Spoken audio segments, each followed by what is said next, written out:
Hey, what is going on, everybody? Welcome to Super Lunch Bros Podcast, episode number 53. I am Brendan. And I'm Nate. And we had an awesome fight this weekend. Holy shit, that was so cool. That was a monster of a fight. Dude, that was so... Gaslam versus Whittaker was great. Before we get into it, just make sure, if you like what we're doing, make sure you press the like button. Subscribe to the podcast if you're not already. Really appreciate it. Tell your friends about us if they like MMA and UFC and other stuff. Make sure you comment below. Tell us what you want to hear. And then special thanks to Assam and Nathan for being true OGs in the comment section and giving me stuff to talk about and respond to. I really appreciate it. Okay. All right. So you called it. I mean, I was more hesitant than you were. It's not that I wasn't confident in Whittaker. No.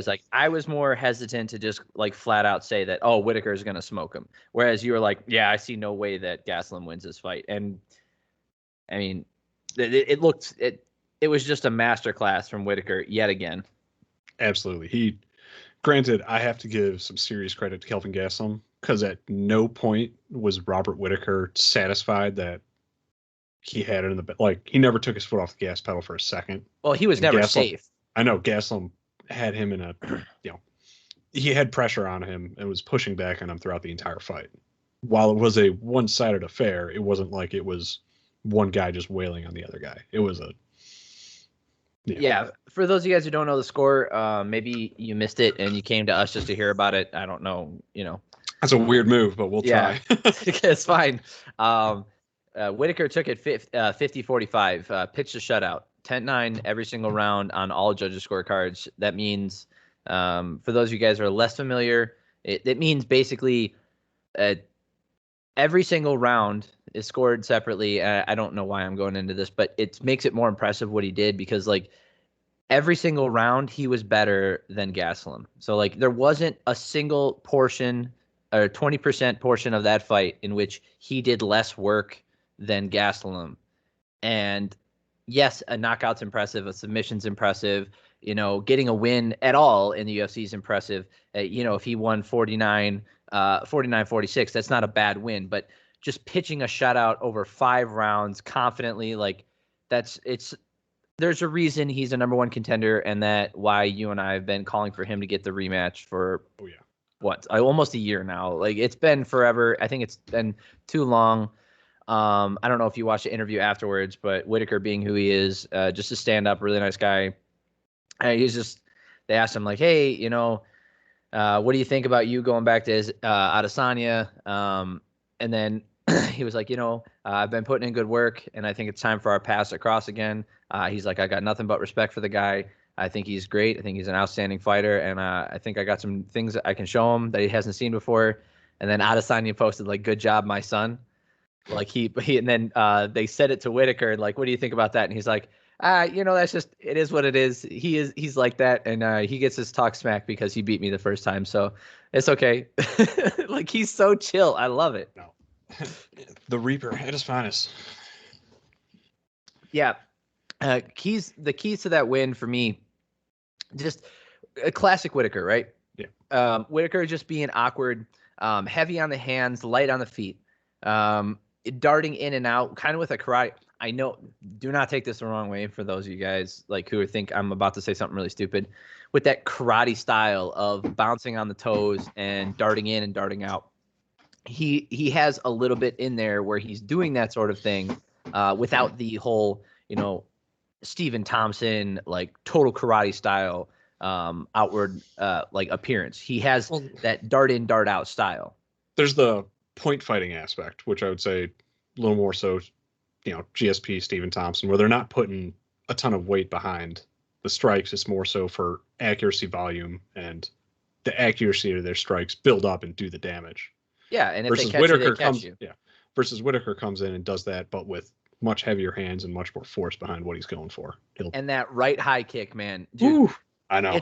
It's not something I don't. Again, maybe I'm not as well versed in striking as I should be as far as Muay Thai and kickboxing.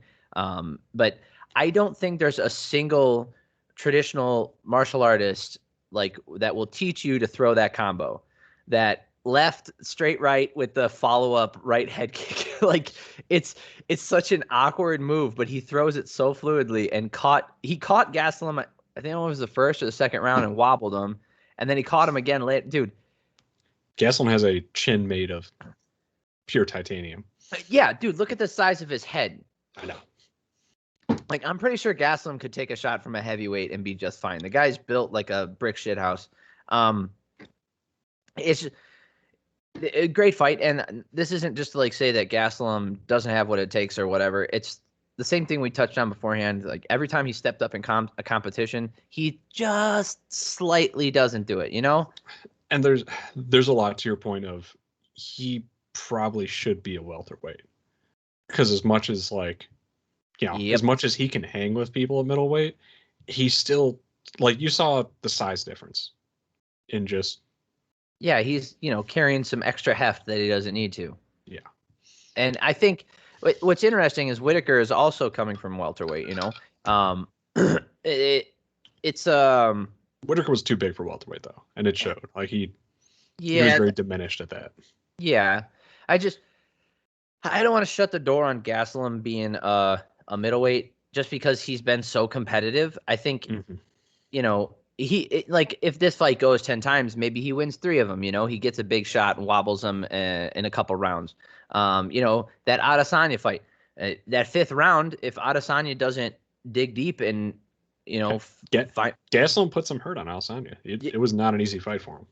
That's my point. And the other thing is Whittaker this is MMA math and I don't care. It's just more fuel for like the rematch, right? Like Whittaker beat Gastelum a lot more competently than Adesanya did.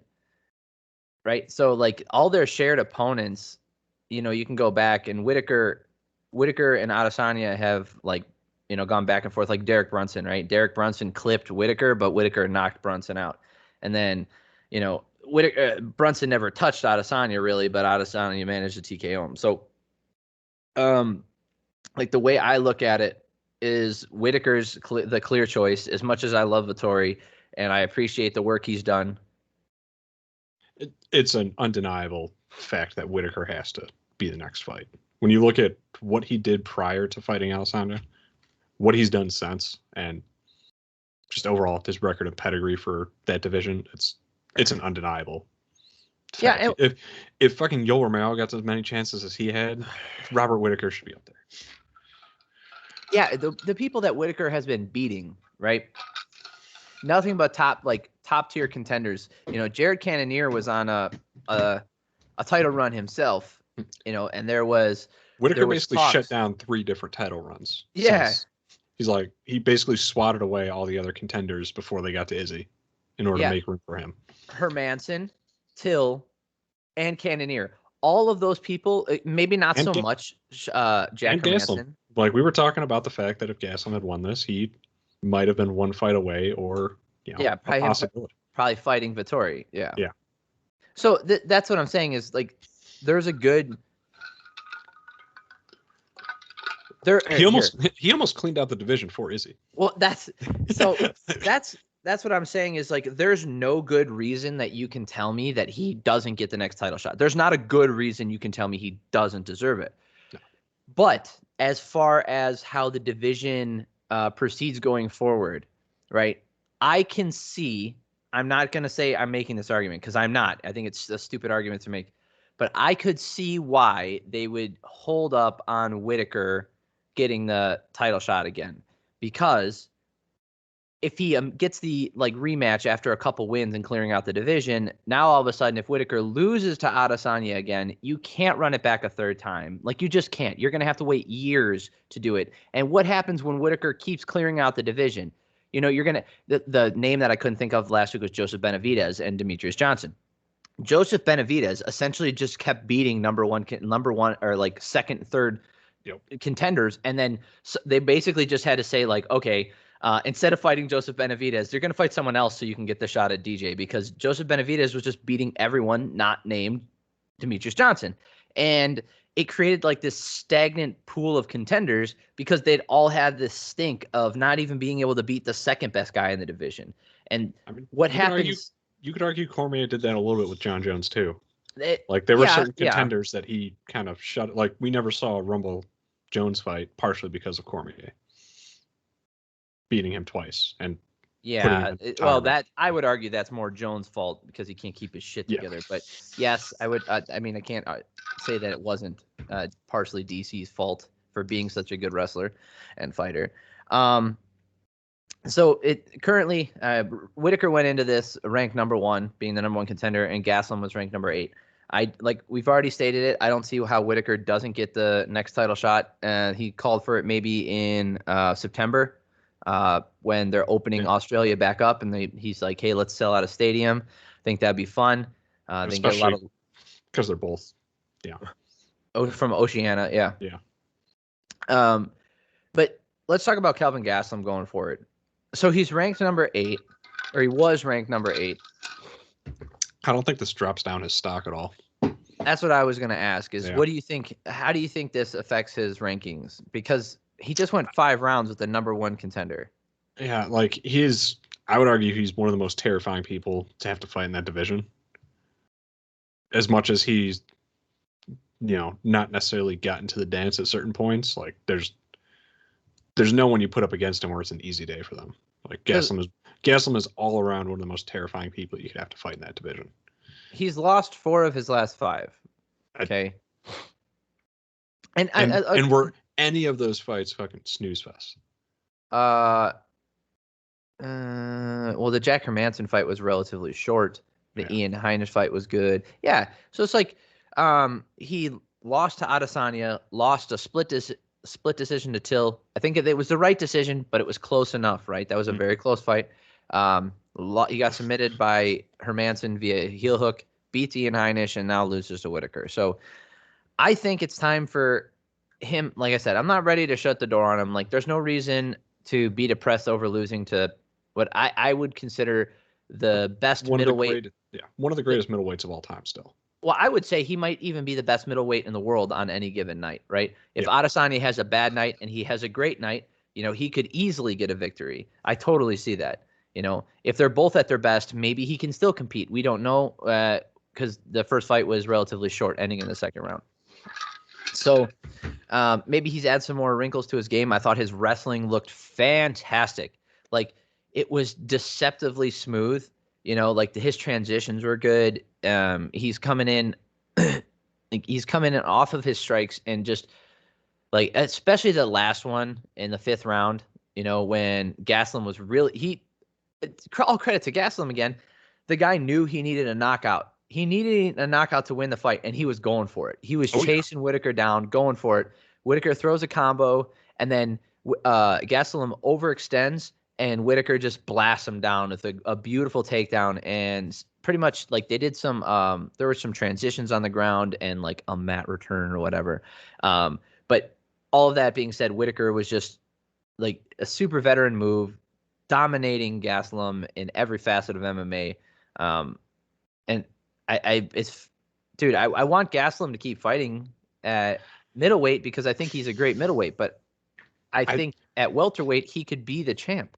Absolutely. And that was kind of what I wanted to get at. If you look at the top 5 in welterweight, if Gastelum can make weight, I mean, I think he's capable of beating everyone in that top 5. I think his biggest problem would be Stephen Thompson. Outside of that, I would want to see every other one of those fights. Stephen Thompson would be a rough fight. Masvidal would.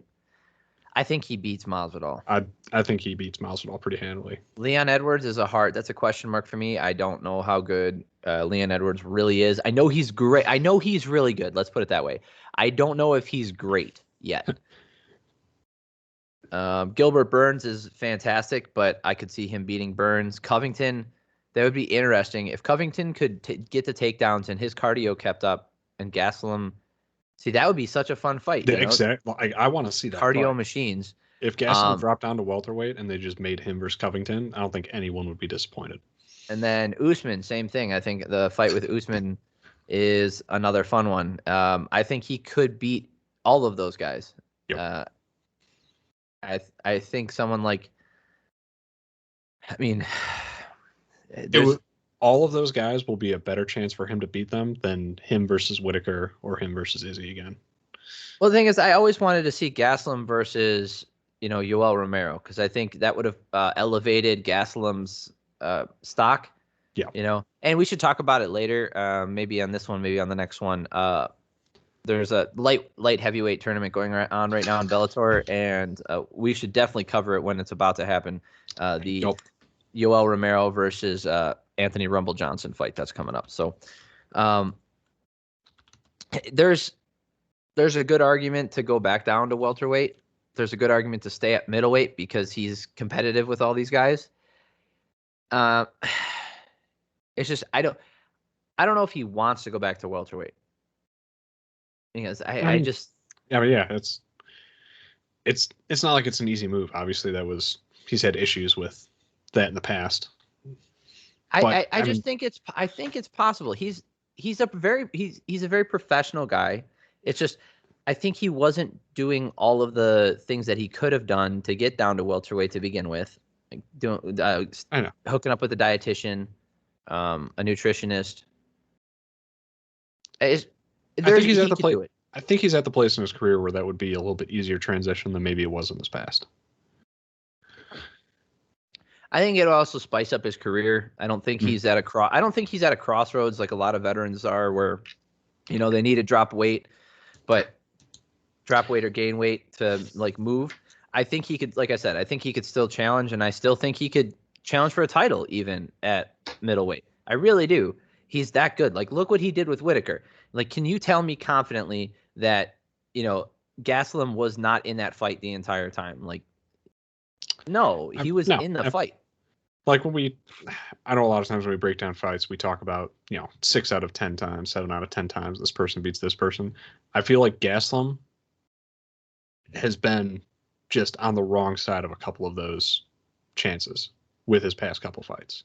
Yeah, I think he could have beat Hermanson. I think he could have beat Till. Yeah, if he looked flat against those guys. I think this was his best performance of his past couple. I think this is even better than his last fight that he had against Ian Heinisch.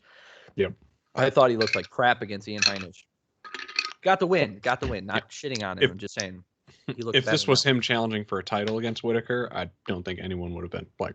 That's what it felt like, honestly. Like this. Yeah, anybody fighting Whittaker is, to me, still like almost like it has a championship fight feel because, and I love it, Adesanya. Like, I don't hate Izzy. Like, and I think Izzy is the rightful champ at middleweight. What he has done is incredible. I'm not taking anything away from it. Just because of how good Whittaker is and how he's beaten everybody else, I just see him, being able to do pretty much whatever he wants to anybody in there not named Izzy at this point. Yep. All right, so next I would probably pair him with I don't know. You could have him fight because I would take another step back and I would have him fight. I don't want to see him fight Holland, although that would be a fun fight. Because I don't want to ruin both of them, because Holland just had 2 losses, so if he gets a loss, now all of a sudden his stock goes way down. Mm-hmm. And then if Gaslam loses, now it's lost 5 of his last 6. That's too many. I think it's time for him to take a step down in competition. Maybe Sean Strickland or Brad Tavares. Good fights. They're good fights, good fighters. It's just, I think it's time to just take a step back, reevaluate for him. Because otherwise, I wouldn't mind seeing him versus Costa. Paulo Costa versus Kelvin Gaslam. That would probably be, if you're trying to stick him around the same kind of area of competition and you want to fight that's a little bit more geared towards his skill set, I think that would be a good one. Him versus Costa. So Paulo Costa is now Marvin Vettori is probably going to have to wait. So it might be Vettori versus Costa also makes a lot of sense. Yeah. Cannonier versus Gaslam makes sense. Brunson versus Gaslam could make sense. And Till versus any of those guys makes sense. So there's lots of good matchups out there. I wouldn't be mad at running back him versus Till fight. That wouldn't be a terrible one to run back. Till was supposed to fight last week, so he was already gearing up for a fight. So the timelines line up. That could work. Yep. I don't know. I also am very interested in him taking a step down to welterweight and fighting Covington. I think that'd be great because Covington doesn't have a matchup right now. No, and I think Gaslam would be a great dance partner for Covington and what he does. That'd be fun. Yeah. All right. So the co-main event, we had Andrei Arlovski fighting for the 1000th time, getting just a veteran win, which is what I thought was going to happen. Like it's just very smartly played fight too. Yeah. Dude, he looks sharp. He had snappy jabs. His striking looked on point. He was light on his feet for most of the fight. You know, there's a couple of times where he bit down on the mouthpiece and planted his feet. But I think I hate to say it, but I think you're right. If he gets 2 more wins, we could be talking about Arlovski fighting for a title. And that's the thing. Like, I can't put it past it. It's heavyweights, and Arlovski looked great. This was his 53rd fight in MMA. His 31 wins. His 20th victory in the UFC. 20 victories. That's more fights than most people ever have in the UFC, and he has 20 victories in the UFC. That's unbelievable. And a 20-year anniversary of being in the UFC. 2001 was his first fight. Oh, that's true. Yep. He's also 46 years old, for whatever that means. I thought he was 42. Okay, I'm just saying he's old. He's only 42. Yeah. God, his nose is so broke now. I forget who messed up his nose. Do you know what would be a good fight? That might be a good stepping point for him next. Curtis Blades. Francis Ngannou. Go put him in for the championship. Fuck it. Just roll them dice. Yeah. Him versus Curtis. Let's see. But he's not ranked though. Is he not? I thought he was. I thought he was like 15 or something. No, Oleinik is number 15 right now. Tom Aspinall was the guy who beat him. How much do rankings really mean in heavyweight? I mean, his name ranks more than most. Yeah, that's true. Ranks. Yeah, I think Curtis Blades is too big of a step up in rank. I think if he gets another win against another top 15 opponent, like if he fights Blagoy. What about why is his name escaping me? Former Dallas Cowboy. Oh, good grief. Oh my God. He's not ranked anymore, so I can't see. We've talked about him like 8 fucking times on this podcast. Yeah. We can come back to it. But yes, I know who you're talking about. Greg Hardy. Greg Hardy. Yes. Yeah, I don't hate that fight. I think that's good. You got a veteran with no chin in Andrei Arlovski versus a guy who is relatively green, getting better every fight, and who can hit really hard. And both for respectively different reasons. Maybe not fully respectively, but both for different reasons, big names. And it's not like it's Greg Hardy's first go around in it. So you could actually put that fight pretty high on a fight night, and I think it'd be justified. I mean, you could make that the main event of a fight night. Honestly. But usually they've been putting Greg Hardy on the main card of pay-per-views. They've been doing that a lot. I mean, that Greg Hardy versus Andrei Arlovski could be a solid spot on a main card pay-per-view. That'd be fun. Yeah. And the other thing he was doing really well, leg kicks. Yes. Like he was throwing great leg kicks. Yeah, Sherman was feeling those leg kicks by the 3rd round. Oh, little quick sidebar here. Unless you got something else to say about this fight. Nope. Okay, so Bisping and Cruz are my favorite broadcasting team. Because glad you said it. Bisping he's serious enough to like give gravitas towards what's happening, because he's analytical, and he also says things in a serious manner without being like overbearing and like over the top, saying like, oh, everything's life or death. He brings gravity to the situation, saying like, oh no, he needs to do this now, otherwise and he's also a striker, so he extremely technical and down to business. Yes, but he also has a sense of humor, especially about himself. Like he doesn't take himself too seriously. And Dominic Cruz is probably the best MMA mind that is on the broadcast team in general, period, actually. Yes. And he's so good at breaking everything down. And I love just like the little things he says. He's like I think he's better than DC by far. I don't even think it's close. I know some people think DC's great. I don't hate DC. I think Dominic is way better. Also DC, Dominic Cruz, Daniel Cormier. Anyway, the smaller DC. We know who DC is. Let's be but the little things he was saying, like, oh man, who was going for those takedowns on the outside? It was the head. Oh, poop. What fight was it? It wasn't Pena. Oh my goodness. Oh, poop. Anyway, he was going for this guy was going for takedowns constantly, right? Oh, it's Malkoun, the next fight we're about to talk about. So it's perfect. So against Abdul Razak El Hassan. So he kept going for takedowns, and when he would go for the single leg, you're supposed to put the head inside. So their midsection's right here against your face, and you're facing towards their body. But Malkoun was actually putting his head on the outside, which is bad because you can get put in a guillotine, but it makes the trip easier. I brought all this up because he landed it like 5 or 6 times, and Cruz kept saying, like, you know, all El Hassan needs to do is push the head to the inside and he can defend it. See right here that he's good. He hasn't been taken down a single time like this, but the second Malkoun gets his head to the side, he gets taken down, and then right on cue every time, like he'd get his head to the outside and take him down.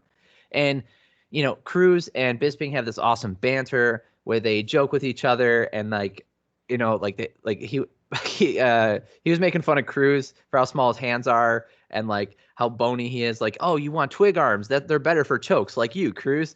And he's like, and like they just give each other crap all the time, and they make for a really fun team. And I'm ever since the first one, like Brennan Fitzgerald, I've really grown to appreciate him. I feel like I don't think he's good as John Anik, but I think he's very good because he only steps in when he needs to.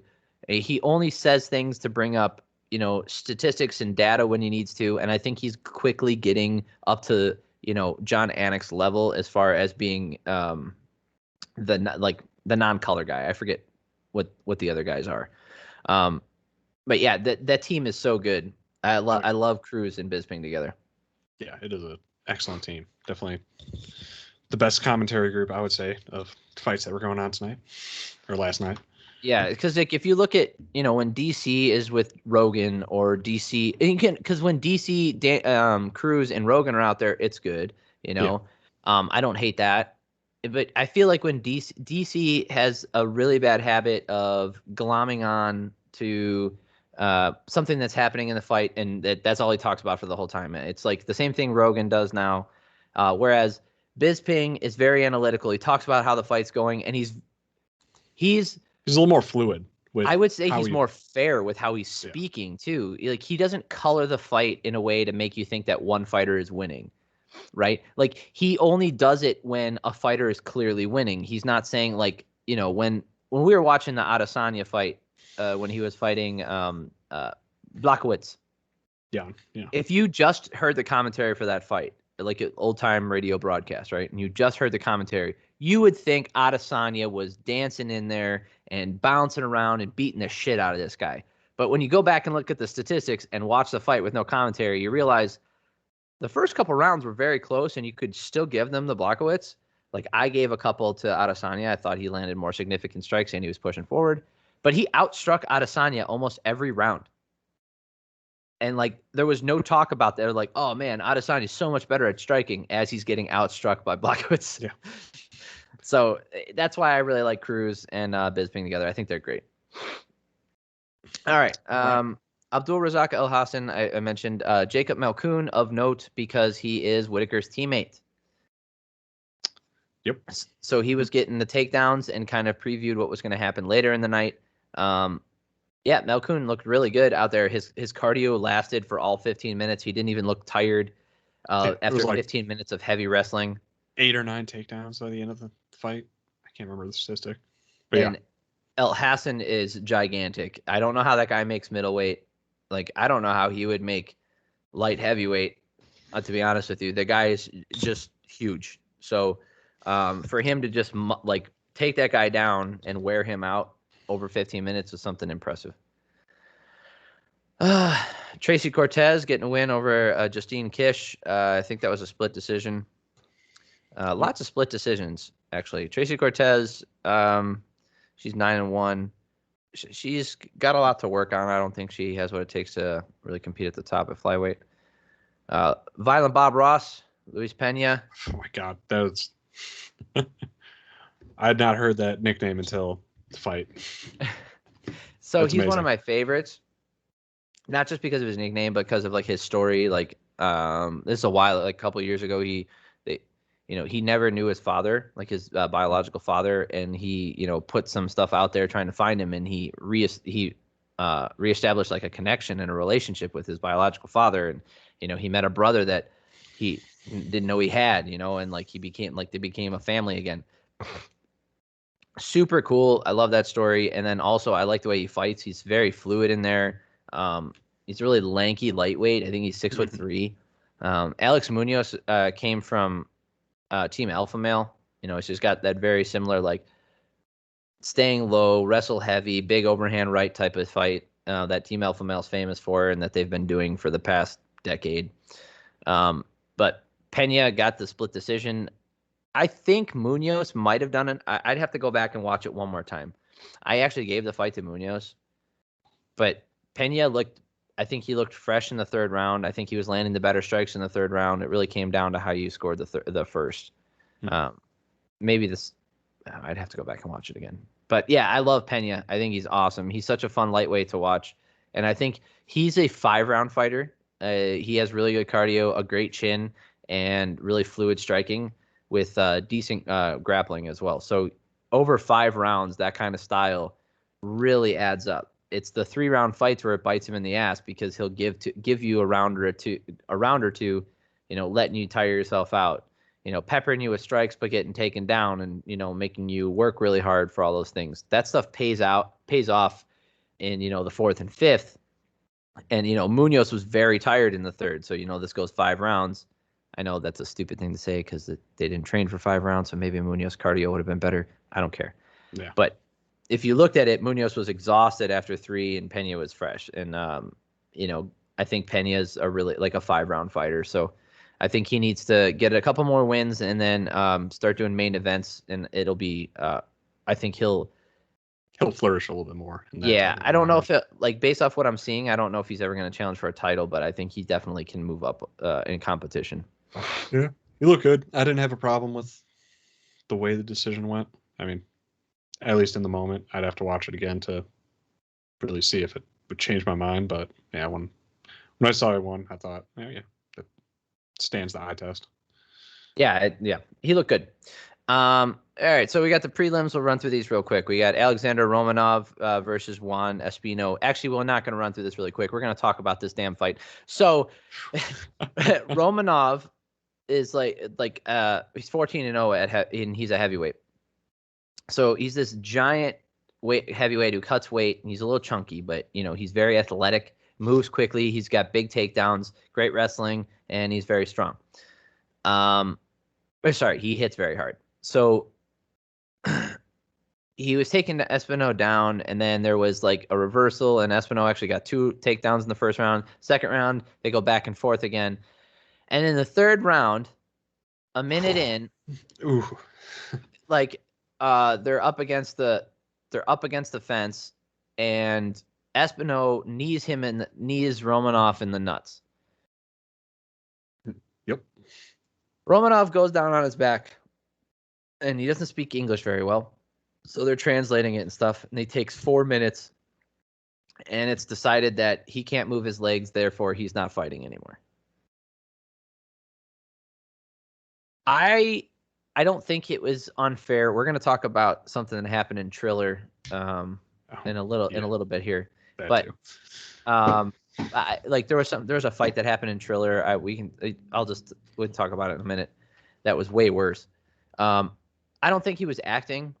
I think he really did get hurt. And for those of you guys who have been hit in the nuts, add on top of that complete exhaustion.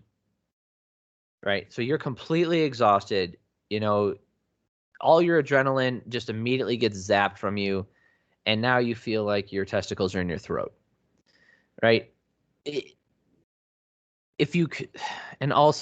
for those of you guys who know, when you stretch out and stand up again, it feels like getting hit in the nuts a second time. That's why you see these guys drop down and, you know, like bounce and like kind of squat down and try to slam their legs down. Yeah. So trust me, I've had a vasectomy. I am very intimate with testicle pain. So there's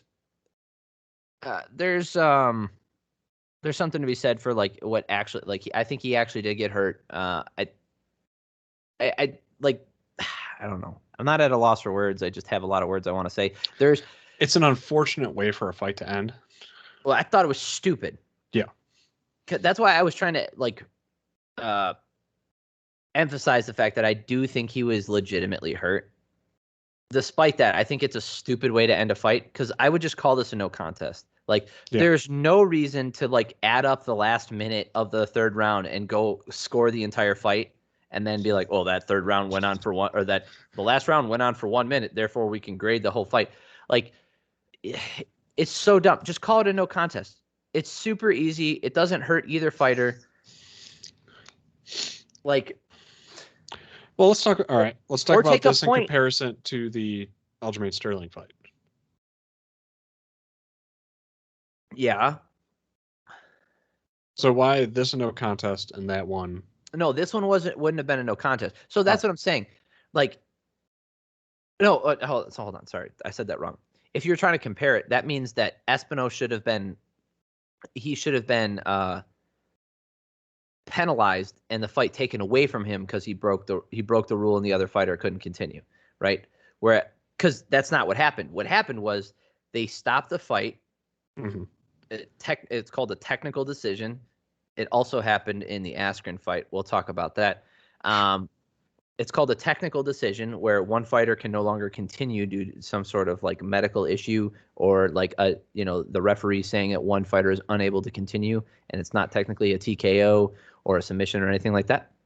So in this case, it went to a decision. The first 2 rounds had been completed, and like I said, a minute of the third round had been completed, and they scored those first 2 rounds, obviously, and then the judges then scored the first minute of that third round, and based off of those scorecards,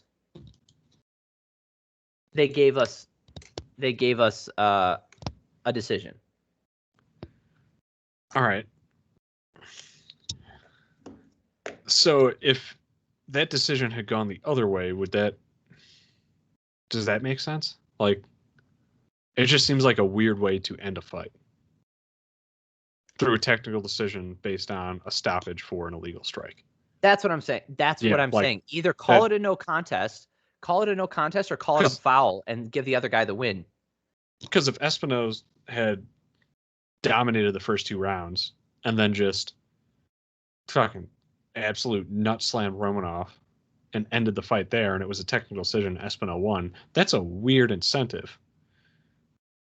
Oh, yeah, sweet. If I do an illegal strike, I just have to do it so hard the first time that it ends the fight if I'm winning, and I just want to call it quits. Right. If you have a team, right, that's dirty, let's call them, I don't know, Yoel Romero's team. Anyway. He's not in the UFC, so it doesn't matter anymore. So let's say you have a team that's, less than outstanding ethically, okay? They all play the game. All the fighters and all the teams play the game. It's called metagame, when there's, they're playing with each other's emotions and doing things that are kind of skirting the rules and blah, blah, blah, blah. But let's say that these people are so morally bankrupt that they're willing to just like do the absolute worst thing because, they understand that this is how the rules work.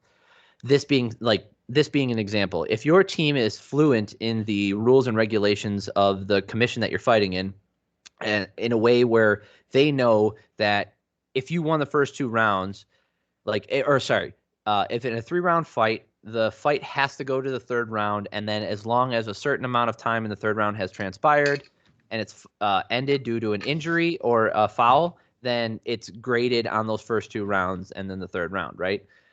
If your team knows that, they could just go out there and be like, yeah, just throw knees in the clinch and hit him in the nuts, and you could get an easy win like that. So don't be afraid to hit him in the nuts. That's really shitty, and that's what I was saying. Like, just make it a no contest. And especially in a heavyweight fight where that risk of getting knocked out in the 3rd round is real. And if you're starting to gas, it's like, well, I don't want to get, I don't want someone to Rosenstruck me. So I better fucking just put this. But it creates a weird incentive system that does not make sense whatsoever. Yeah, like you just spam, spam crane kicks, or just spam. Even if it was an eye poke. All right, say it was an eye poke. Is this any different? Like, if he got Mitrioned, and it was just the first eye poke caused it to swell up to the point where he couldn't continue, would it go to a technical decision? And could he lose based on like? Well, that's the thing. What happened with Mitrione is he got poked in the eye and then punched in the eye. Yeah. So like technically, the reason why it blew up to begin with is because he got poked, not because he got punched. The punches just made it worse. But the fight didn't get stopped when he got poked. So, like, what happens now if here's a great to this point, to your point, right? Let's say the fight continues, and then Espino lands a shot to the gut where Romanov feels weak because his nuts were just there, right? Like he already has a compromised a compromised stomach just because of like the way things transpired, and he goes down because of that. That was not an illegal strike, and he could win the fight that way.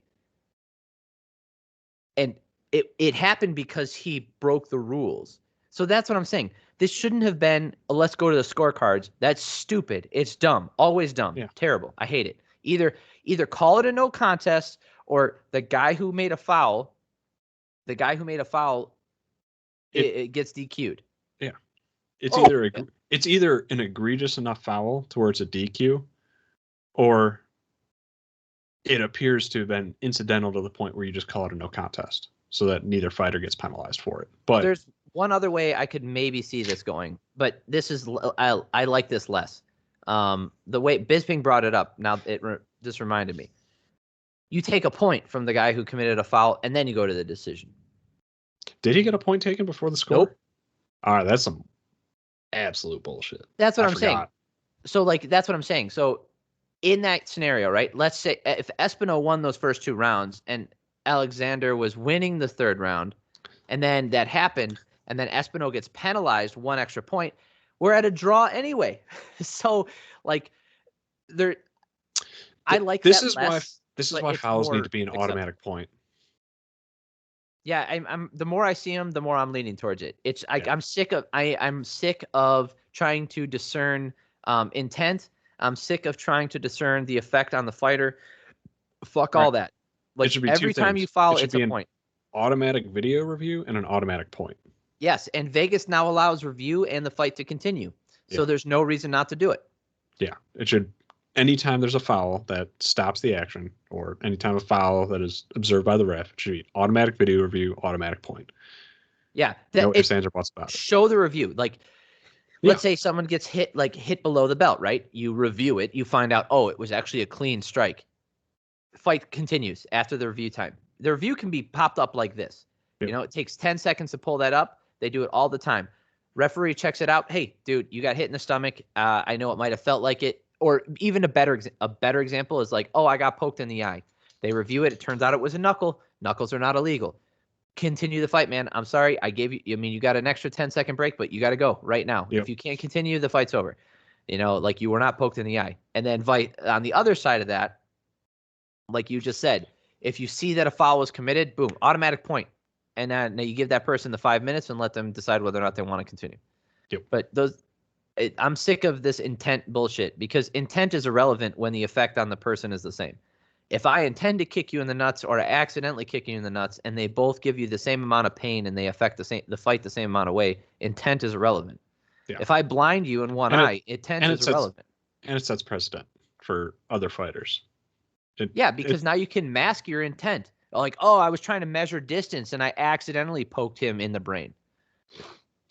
But yeah, I'm definitely more on the side of just automatic point at this point. But yeah, it should just be.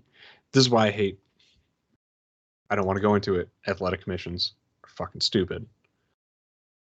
Absolutely asinine organizations. But across the board in the UFC, hell, Bellator, every other organization, it should just be an automatic review, automatic point.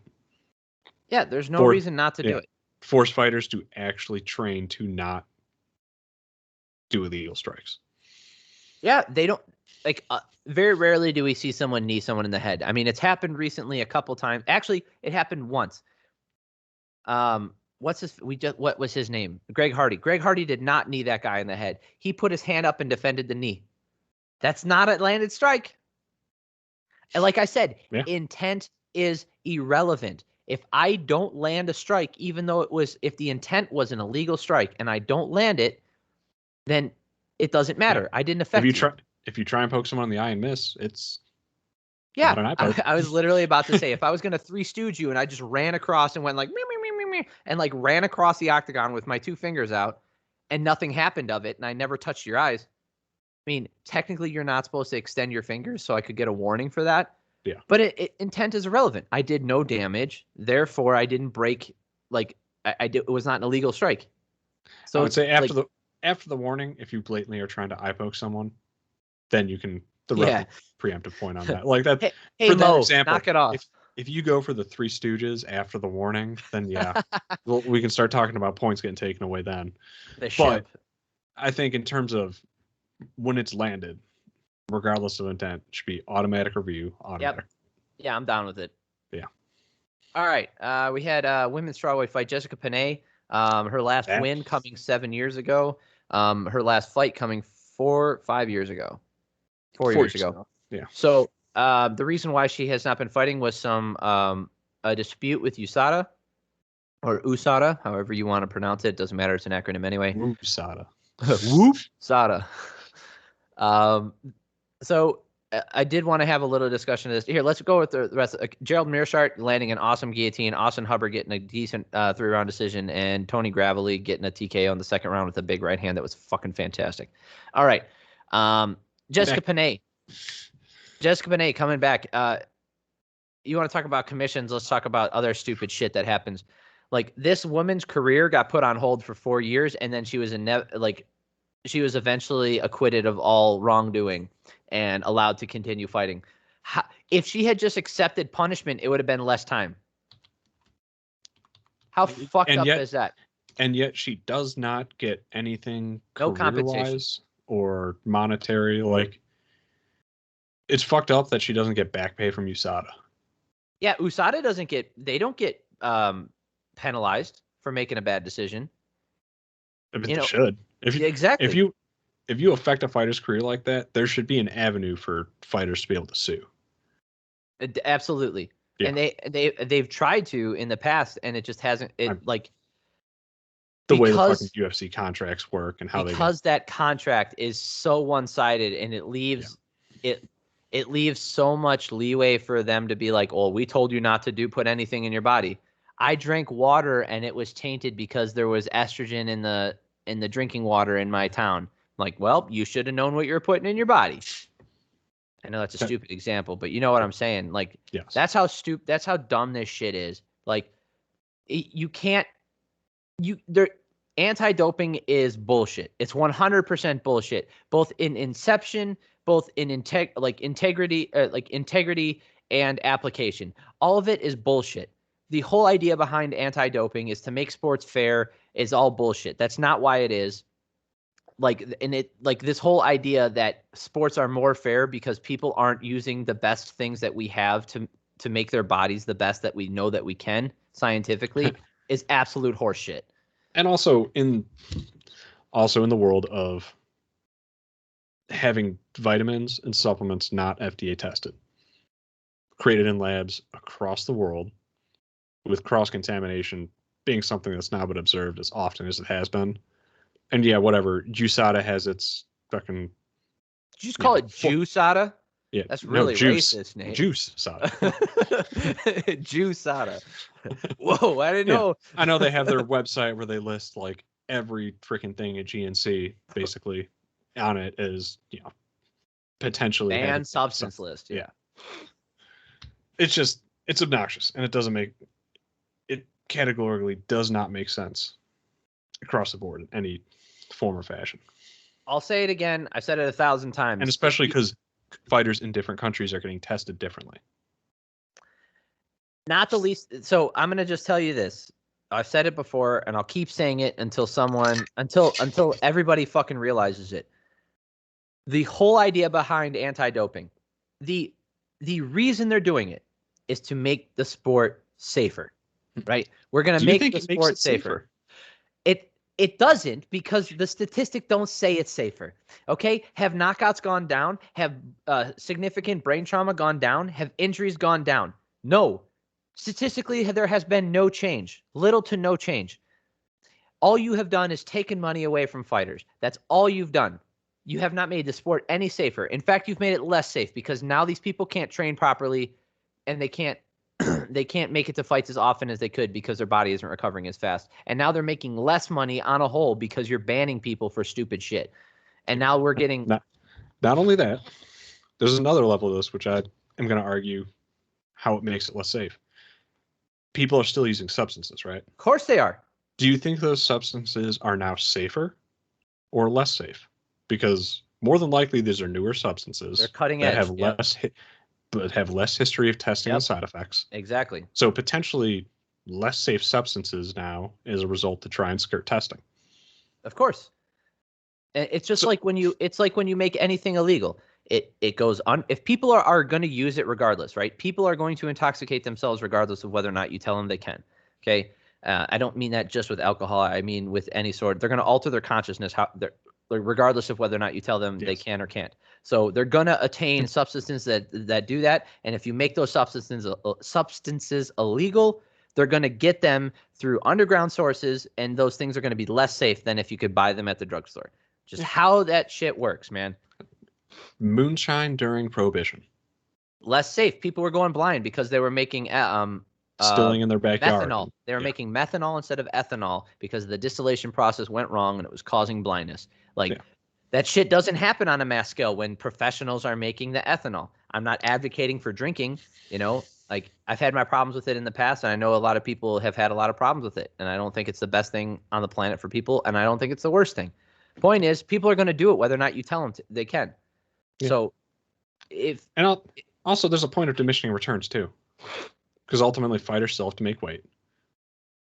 Yeah. Ultimately carrying more muscle mass can reduce your cardio capabilities. Yep.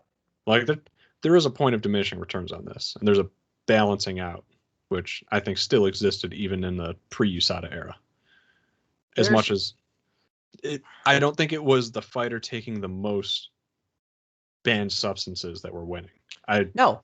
And you know what? That's the cool thing. If we had it documented and we were following the supplementation use of each fighter, we could show the effectiveness of everything they were taking. Yeah. We could show that, hey, more doesn't always equal more wins. There's a point that, it does, using period does equate to more wins past a certain point, past a certain amount of milligrams a week. This equates to more wins over a collected sample size. But then it gets to a point where it doesn't. Taking this much clearly doesn't help. You could also look at how often do those fighters make it to their fights on time. Yeah. You would see instances of fighters taking less substances and winning, even if they were both juiced. I think had there been a little bit more transparency and we actually got to see through the looking glass on it, we would have seen that it wasn't necessarily who had the best drugs or who had the most. No, it was the people who had the best training and also good, having good drugs is obviously having. Ultimately, it's recovery. Yes, it's having good supplementation is better. Yeah. Yes. That's exactly what it is. It's one piece of the puzzle. You don't get to be the best. The best example of this, I think it was used in Bigger, Stronger, Faster, which is a great documentary. I think I've brought it up before. If you haven't seen it, it's excellent. It shows how corrupt the whole making steroids a Schedule I drug, the government, that the people that were behind it, how corrupt and stupid it was to begin with. I think it was Biden was also a part of it. He went up there and he was like, these are the kind of ass people that were in charge. And I'm not saying one way or the other. I'm just saying I'm pretty sure in that documentary, Biden said he would have been a profeshal basal player. That's exactly what I was about to say. He goes these are the kind, he's like, I was a pretty good ball player. And these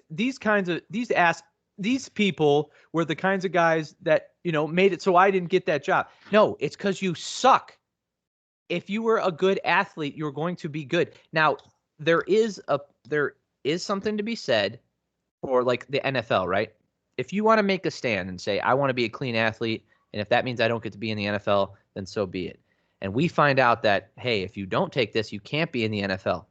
Guess what? You like the way the NFL's played. You want to see how that's played. You like athletes being at their prime and they have peak performances week after week.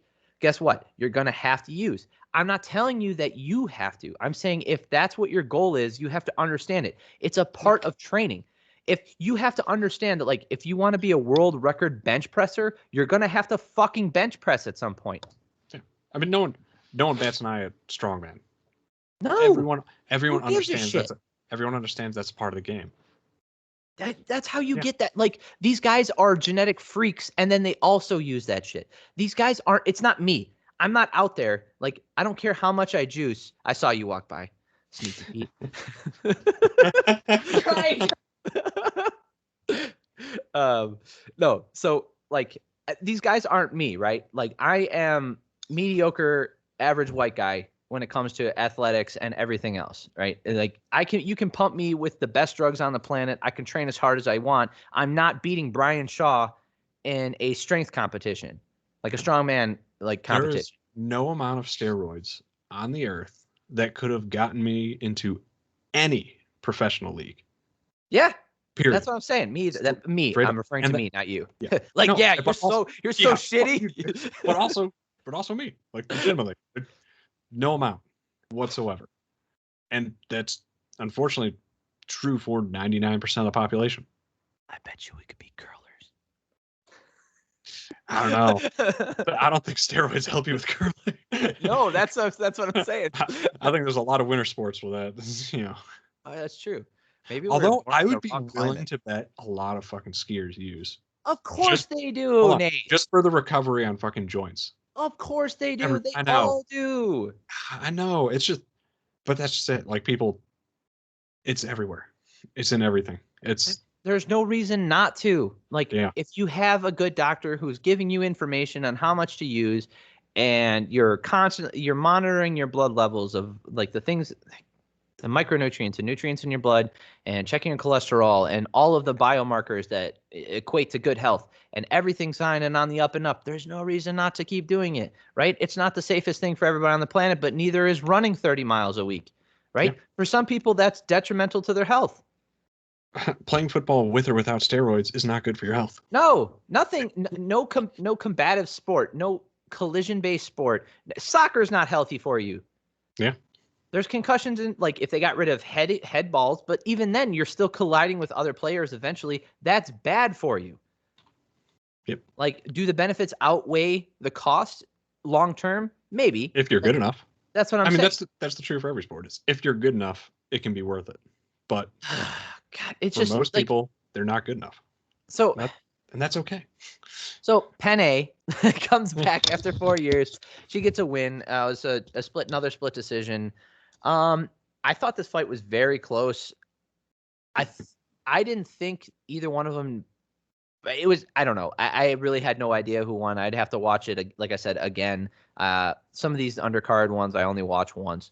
But Penne looked good, right? Especially being gone for 4 years. You see the emotion on her face after she got the win. And I think it was justified. I don't think it was a bad decision. I think it could have gone either way. And going back, if you're looking for a certain thing, being a human being, as the judges are, you're probably going to see it one way or the other. So congratulations to Jessica Penne, looking really good. And fuck you. Also, fuck you, sticking Sada. it to USADA. Yeah, fuck you guys. I'm serious. Like, you've destroyed the career of so many athletes. You guys can all go suck it. I can't stand anything you represent. I can't stand who the face of your organization. I don't like anything that you have portray not made to be. You have not made MMA better. You have not made it safer. And you've not made it, you haven't actually. You haven't made it cleaner either. Yeah, you haven't made it cleaner. I'll tell you that. Yeah, you haven't made it better. You haven't made it safer. And you haven't gotten rid of doping in MMA. Nope. You're never going to, because you guys are idiots and you don't understand simple facts. Or maybe you do. You're just an organization looking to make money off of less fortunate individuals who already had a fucking rough life and that led them into MMA to begin with. You have also not led to less kids using steroids. Nope. You know all of your explicit goals for why you're doing what you're doing, you failed. You're the DARE program. Oh, God. You're the DARE program is what you are. Yeah, go ahead and lump marijuana in with heroin and tell me they're all the same, they're all bad. And then when I get older and I find out one of them isn't that bad, maybe I'm going to try the rest of them because you lied to me about that one. Go fuck yourselves. They're not, it's like you guys have no idea what you're doing. You don't represent the best interests of the athletes or the American people. All you're doing is lining the pockets of the individuals who you represent. Fuck yourselves. I can't stand you. Ugh. All right. Moving on. Moving on to something else I hated. All right. Let's talk about boxing. Triller. If you can call it that. There were okay. There was some boxing. There was some boxing matches. All right. So first of all, Ben Askren gets not knocked out because you can't be knocked out if you stand up. He does not get knocked out. It's not TKO. No. So Jake Paul landed a good right hand that put Askren on his ass. And even after the fight, Askren was like, hey, it's embarrassing, like I did as much training as I could. I took it very seriously in the time that I had. It was kind of short notice, and I got in the best shape that I could with the time that I had, and I took everything, like I gave it my best effort. And I guess I just got caught with a good punch. That's all. Ben Askren's a very cerebral person, a very cerebral guy. I don't think he was duping anybody when he took this fight. I think he was taking it seriously. He got caught with a right hand, gets dropped in the first round, like a minute and some change into the first round. And the ref, who was 1,000 years old, and I am convinced so Hassam said it best. He was like, I bet you he went out, like he was like on his way to his car in the parking lot. And they're like, no, you got to come back. Justin Bieber wasn't the main event. There's another fight. And he's like, slams his door, and he's like, fuck this. And he comes back, and he's like, oh, no, you fell down. Fight over. I got to go home. The ref was as sick of waiting through that concert as everyone watching. Oh, God. Dude, yeah. Like, whatever. Anyway, so you look at what happened, and there's not much you can take from it other than like it was disappointing because obviously I wanted to see Ben Askren do well.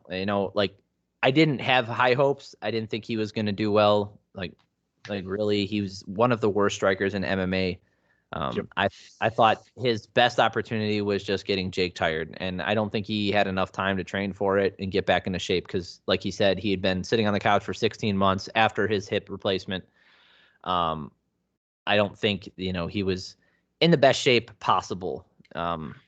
It was a great situation for Jake Paul in terms of picking an MMA fighter who's going to give him the best shot in the best situation, and someone that can shit talk, someone that can do the dance outside of the ring to bring viewership. Yeah. But not necessarily. But not smoke him when he gets in there. But not smoke him. And also who's undersized compared to Jake. Let's be honest.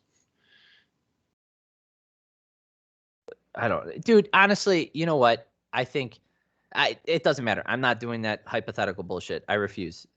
I'll talk about this fight, and I'm not talking about projections because I think they're all. I don't want to credit any of it. So it sets Jake up very well for the next celebrity fight he wants to. Sure. I'm happy that Ben Askren got paid $500,000 at least for this fight. That makes me very happy. It kind of goes to show how much money there is out there for combat athletes. I don't know. Do you have anything else to say about this shit show that it was? That fight specifically, because I have some other stuff I want to talk about. Do you remember the old MTV show Celebrity Deathmatch? The Playmated one? That's what it felt like, honestly. That's what the whole thing just felt like, a live action version of Celebrity Deathmatch, especially with all the commentary in the background. Michael Jackson fought Prince. Yeah. This just felt like that. So I remember watching the last one, where Mike Tyson fought against Roy Jones and Jake fought Nate Robinson, right? And that was a little bit more legit. No. Hold on. There was the fight beforehand but Jake also fought Nate Robinson, which not a legit fight anyway. So that commentary team had Snoop on it. This one also did. It had some other people I don't know, and then it had a comedian, Pete Davidson, he's a fucking idiot. And it had this other asshole. I know I sound like sour, but I swear it's not about the fight. I don't care. I couldn't stand watching it anymore. I tuned in at the Frank Mir fight because I was interested to see how he would do. Frank Mir fought a professional boxer who was a champion at a legit professional boxer, a legit heavyweight or a legit cruiserweight boxer, and Frank Mir did as well as like another professional boxer would do if he just couldn't get his game going. You know, he was just overmatched that night. And is also past his prime by well past. And he was never a good striker to begin with. Like 10 years past his prime. Yeah. And like I said, Frank Mir was known as one of the best MMA grapplers in the UFC for a very long time. I think only person in UFC history to break 2 arms, you know. Maybe like arguably first or second, like either number 1 or number 2 in terms of heavyweight grapplers. Yeah, it's him or Fabricio. Yeah. I mean, Nogueira had an argument a long time ago, but, you know, he broke Nogueira's arm. Yeah. He snapped that shit in half. Yeah. So I thought he looked good, but more to the point of what was actually going on. So this whole Triller experience, I'll give you a taste of what happened. Okay, we had a former UFC heavyweight champion fighting a former heavyweight cruiserweight championship boxer. Good grief. We had 2 legit boxers fighting each other, which ended in a punch that Hassam, it hit his leg. Anyway, so like the punch came up, hit the leg, and then tapped it, like scraped by his side. Like here's how the punch went. I saw the video. Yeah. It went like this. No, I just like for people watching. Off the leg, and then it tapped. It like went like this off his side. I'll let you know right now. In a glove. Yes. Over here, your liver is not on this side. Your liver's on this side. Your body does not get shut down. Right? There's no organ over here that shuts down your body from a body shot. That shot also was not hard enough to break a rib or damage any muscles or to knock the wind out of him. And then the guy laid down and went out on a stretcher. Do you know why I hate watching boxing? Sometimes I love some of them, like Tyson Fury versus Deontay Wilder, both fights. Oh my God.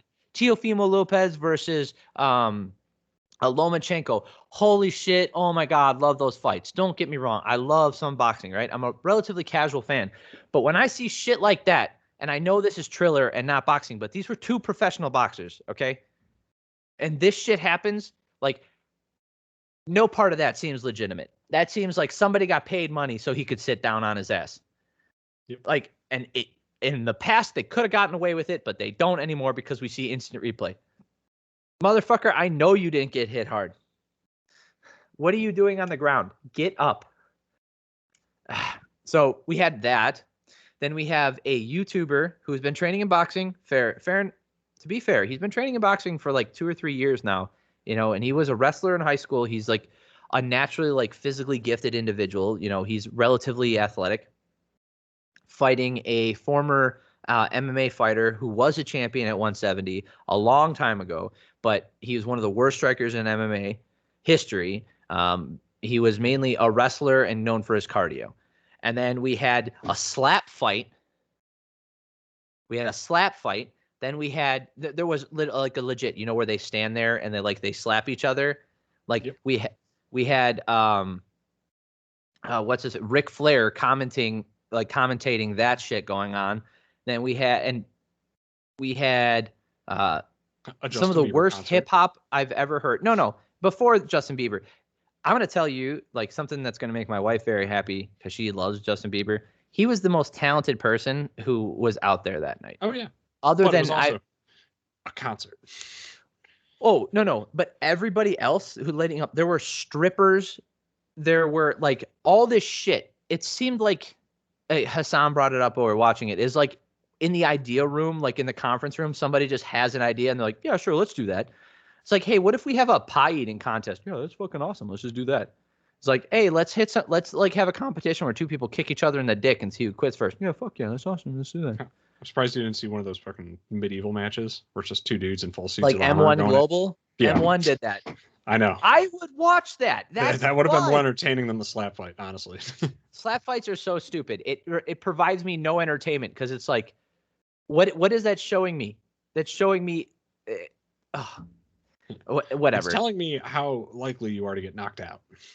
Basically. No, it's not, because like if you hit someone with your fingers, it does nothing. But you knock someone out when you hit them with your palm. Like if I palm strike you, like with the heel of my hand, it's like hitting with a sledgehammer.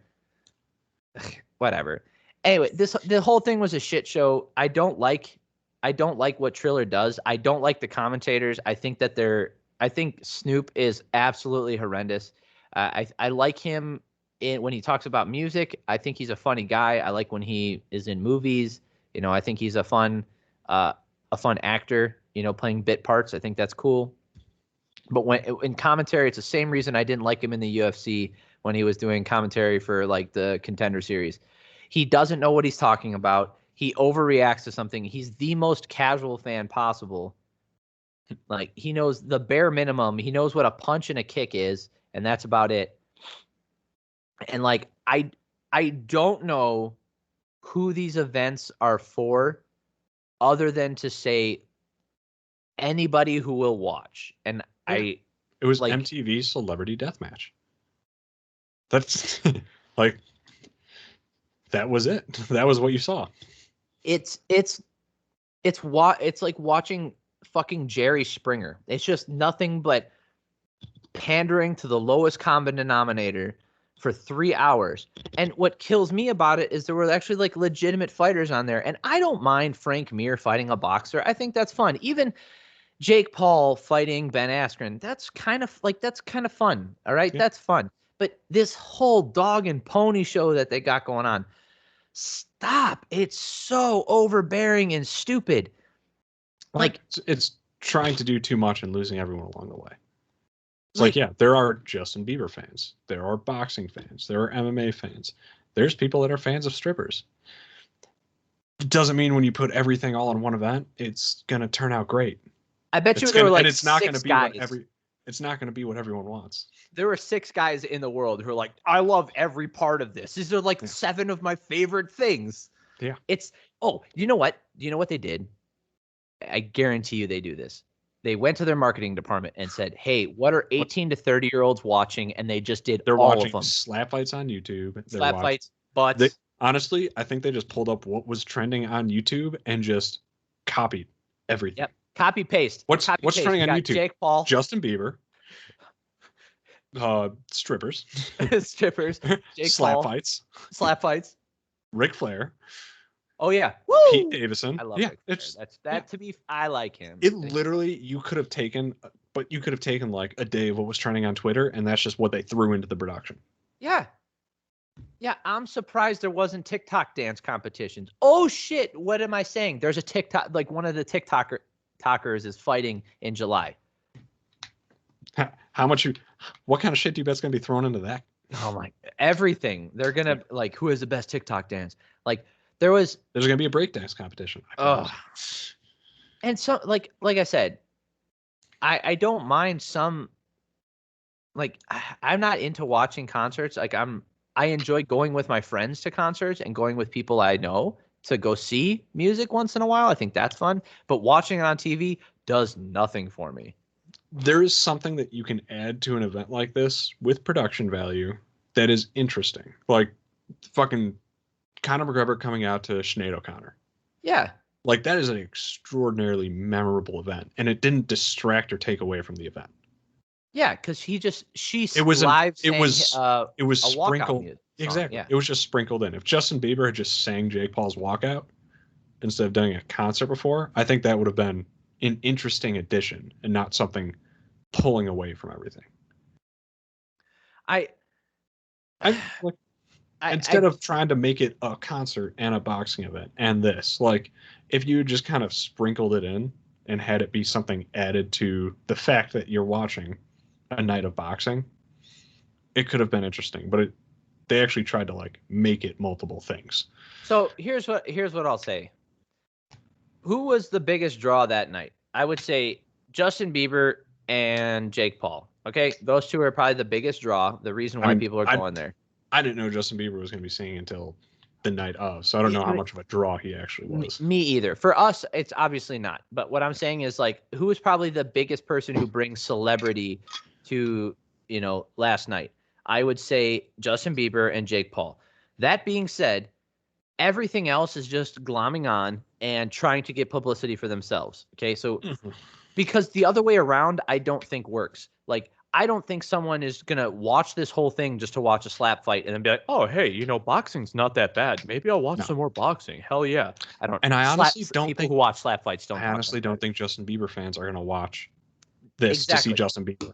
They can just go fucking watch him on YouTube. Like, I don't think it's actually drawing Justin Bieber fans. No, and like people who maybe like a hardcore Justin Bieber fan is actually like they just want to see him perform and they watch this. They're not going to also like that kind of person. Like I doubt they're going to watch the clip on YouTube later of his performance. They're not going to go watch this and then also the slap fights. They're like, oh shit, you see that guy? He slapped him in the face. That was really cool. I'm going to watch more slap fights on YouTube. Like, no, that's not going to happen.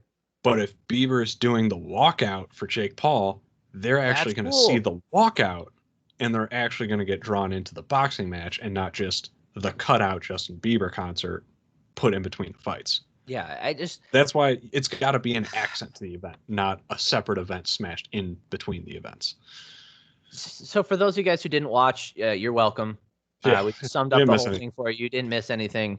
Literally, you didn't even get to watch anyone really win the fight. You just saw Ben Askren eat a punch and the ref call it. Yeah, it was technically Jake Paul won, and he landed a good shot. Yes, it was called the technical decision win because the referee stopped it. I don't think Ben Askren was winning that. I don't think he was going to win that fight regardless. I didn't think that. Not even a part of me. Like I think had it continued, he would have been knocked out.